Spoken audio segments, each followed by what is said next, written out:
qui permet de... Michel Waroud est producteur de miel, un peu, et aussi, surtout, de gelée royale. Travail minutieux qu'il faut démarrer au laboratoire.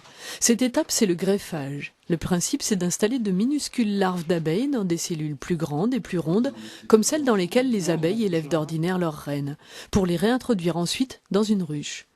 Et il faut un peu ruser avec ces ruches-là parce que naturellement, elles ne produisent pas beaucoup de gelée royale et pas très souvent. Donc pour que les abeilles produisent de la gelée royale, il faut leur faire croire que la reine est absente de la ruche, donc qu'elle est morte en général. Et alors que nous, on la garde présente dans la ruche. Alors comment on fait?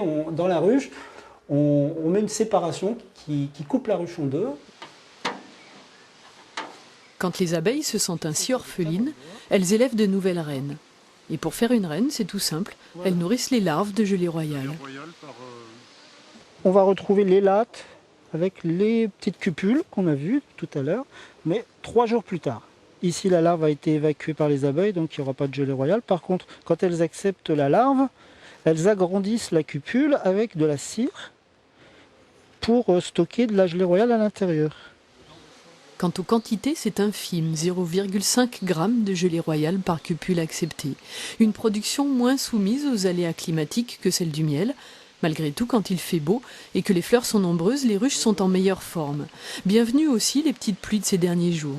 Un petit peu de pluie, ça fait du bien aux plantes. Les plantes ont respiré, elles sont nourries d'humidité. Puis l'humidité, ça fait monter le nectar aussi dans les fleurs. Le nectar, c'est cette matière sucrée qui sert à faire le miel. Donc les abeilles en ont un peu plus profité.